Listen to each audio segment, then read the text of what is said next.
In this video of mini van life, I'm going to talk about winter car camping. So back in February, I left on a 2,000-mile ski road trip out to California. And for this video, I'm actually staying car camping at a ski resort in Colorado. So as you watch me do my little morning routine here, I'm just going to touch on the highlights of what I'm going to talk about in this video. So first I'm going to talk about the ski pass that I bought for this road trip, the app and websites that I use to find places to stay. I talk about the coldest night I had in the van. It was -5. The weather app said that it felt like -22. So guess where you think that's going to be. I also talk about how I don't freeze to death in the van. I don't have any like little propane heaters, so I'll talk about what I do to stay warm. And then I also have some hot tips. Get it?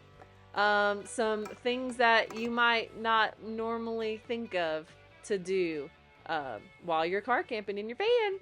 Here we go.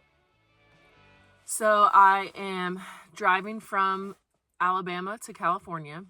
I'm going to California for a temporary job, and when I booked that job back in October, I thought I could make it a ski road trip. And so I bought an Indy Ski Pass for the first time. I'd heard about Indy Ski Pass a couple years ago when I was at a smaller ski resort in Montana called Red Lodge. And someone on the chairlift with me mentioned that he was there using the Indy Ski Pass. So it kind of always stayed with me, and got it for, a pretty decent price. It was like $425. And I figured, if I just went to 4 places, it would basically pay for itself as like a lift ticket for $100, which, as you probably know, a lot of places lift tickets are a lot more than that. So but these are smaller ski resorts. The way it works is that you get 2 days at each place. So I was able to ski at Loveland, and then was able to ski my second resort, Sunlight, near Carbondale, 2 days ago. And then now I'm at my third ski resort, Powderhorn, near Mesa, Colorado. And it is getting warmer, so the conditions are probably not the best, but it is what it is.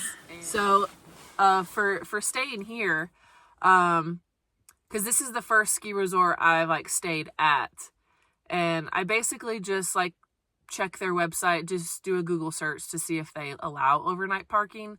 I think Loveland probably does, but you just have to, be aware that they're having to clean their parking lots really early, and so you might have to move for the plows. And so before coming up here, I checked my websites to find areas to park. Like iOverlander is the main one I use now. I used to use freecampsites.net, but I think more people probably use iOverlander now. And saw that there were some nearby, but I checked Powderhorn's website, and it specifically said that they allow overnight parking, but in a particular parking lot, right? So I got up here and just kind of scoped out the area. I went to the main parking lot, and on the sign it said no overnight parking. And so I was like, I didn't really know where to go. And then as I was driving down the mountain, I kind of saw this other parking lot. That's a dirt parking lot, and that's what they had mentioned in the website, was the lowest, or the 4th dirt parking lot. And so I figured that this was probably it, and it's completely clear of snow, because they haven't probably gotten snow in a while, and it's been so warm. And I'm here by myself. Nobody else is in this parking lot, and nobody bothered me. That was the other thing, was I parked kind of far away, so I don't think anybody could even probably see me over here. I've got a amazing view of the valley down below and the mountains. Really beautiful. The sunset was really beautiful last night. So for the past week, stayed in my van, and with a couple times at friends' houses, and I've got about a week to go. So later today, I'll go to Utah and then California. It hasn't been much different than when I'm car camping other times, except that it's colder. So surprisingly, my coldest night on this road trip was my first night in Missouri. And we had looked at the forecast beforehand and saw that it was going to be like this really frigid area, including Missouri. And so that night, my phone, the weather app, said that the low was -5. The first night I just stayed at a Cracker Barrel in Columbia, Missouri. And it was cold, but I used a 0-degree sleeping bag. You know, I just cover my head with this, and it just creates this really warm pocket. And I have a wool blanket that I sleep on, and that also like really helps me stay warm. And then I do have shades that go in the window that are reflectix. So I think it's mostly used for the sun, right? To trap or to keep the inside cool. But I like to think that it's giving me a little insulation, even if it might not be. But so those go on most of the windows, and I feel like it stays decent enough. When I would get out of my sleeping bag, it was cold. And then before I go, I just turn the car on and let it run for, 15 minutes or so to warm up before driving. But people in cold places, have to let their car run. So that's fairly normal. So last night, I don't even know the low. It was, could have been in the teens or probably in the 20s, most likely. And so it wasn't too cold. I guess I've become a little bit more acclimated to it. But I just wake up and it's super sunny. So I took the shades off to let that warmth in, and then just make a hot tea. And another hack I do is, when it's cold out and I'm changing out of like my sleep clothes into like my base layer for skiing, I end up putting them in my sleeping bag to warm them up. So I've got my leggings and my my sports bra and my top just in here getting warm, because you'll find out quickly that the clothes in your suitcase and your bags, like, they're cold, and if you're putting them on, it's just chilly. So that's a nice little hack. And you do that backpacking too in cold areas, is you just tuck them in your sleeping bag to warm them up. Maybe even like sleep with them in your sleeping bag. Oh, that was the other topic is I wanted to talk about is like heaters. So I have no heater in here, besides just like if I turn the van on heater. I kind of looked into it to look at like little propane heaters, and immediately like the search I found was that I shouldn't do that because they release so much condensation. I would have so much like water in here. Just the quick research I did, it showed that like these diesel heaters would be the way to go, but those would be like, you would need to properly install that. And I think that's probably more likely for the bigger vans.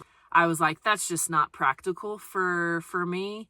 And the more I've done this, the more I've been car camping in my van in the winter, it's like I can stay warm with my bag. It's maybe not ideal, but it is what it is. And again, like, I'm not doing this for super long term. It's going to be like for 2 weeks, and it's going to progressively get warmer the closer I get to Southern California, and then I'll be very warm. And luckily I was able to stay at some friends' houses as well. So that kind of helped, make it more sustainable for me to last longer in here. But no, just knowing that I will be warm again in a week or even less, like, I can make it through this couple of weeks of being a little bit colder, a little bit more uncomfortable. So, and like right now I'm completely fine. Like it's really not that cold, and it's probably in the 20s, but it doesn't feel too bad. I've noticed, yeah, I mean, like further out west you go, like the dry cold is just, it's not as cold as humidity cold, right? Like in the south or in the northeast when it gets cold, it feels much colder because of the humidity. After skiing at Sunlight in Carbondale, was able to go to some hot springs less than an hour away, and that was just amazing.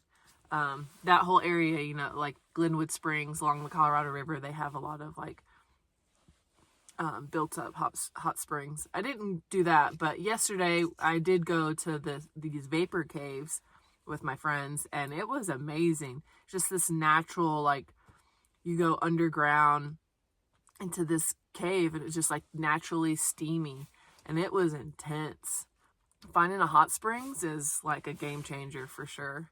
And I love hot springs, and I always seek them out, and been to a lot in New Mexico and Utah, so I'm always looking for new ones to go to, and like natural free ones that you might have to hike to, or not necessarily ones that you like pay for.